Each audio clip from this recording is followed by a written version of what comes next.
মিতু এগুলা কি করতেছ? এখন পেঁপে চলতেছি। এই কাঁচা পেঁপে কেমনি খাবা এগুলা? এইগুলা আমাদের গাছের পেঁপে, অনেক মজা। কিন্তু তুমি শুধু দেখো আমি এই পেঁপে দিয়ে কি করি। অনেক মজা করে মানে কেটে লবণ দিয়া মরিচ দিয়া মাখামো, খেয়ে শুধু দেখো কেমন লাগে। আচ্ছা, তো আপনারা দেখতেছেনই যে আমার পেঁপে ছিলানো মানে প্রায় শেষ। তো পেঁপে কেটে আমরা সবাই মাখাবো। তো আপনার পুরো ভিডিওটা দেখতে থাকেন। তো আপনারা দেখতেছেন যে আমার পেঁপে কাটাও শেষ।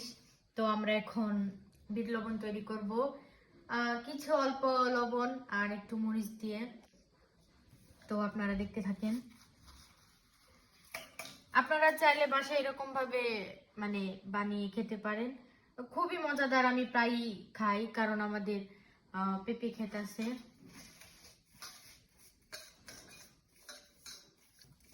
কিছুক্ষণ মানে এভাবে মিক্স করে নেবেন, ঠিক আছে? এই দেখেন এখন আমার বিট লবণ তৈরি হয়ে গেছে। তো আমি এখন এগুলো সব মাখাবো।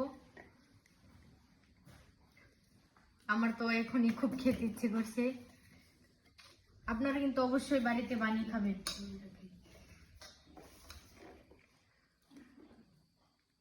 রস উঠে গেছে।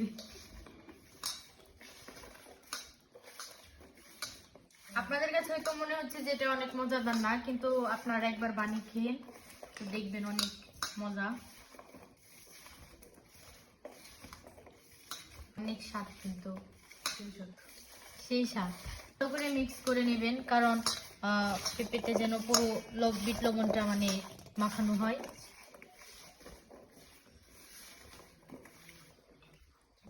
আমার পেঁপের রেসিপিটা কিন্তু শেষ।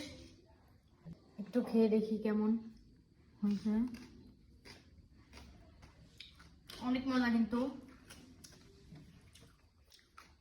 সেই স্বাদ। আপনারা কিন্তু অবশ্যই বানিয়ে খাবেন। হ্যাঁ, সবাইকে ধন্যবাদ, ভালো থাকবেন, আসসালামু আলাইকুম।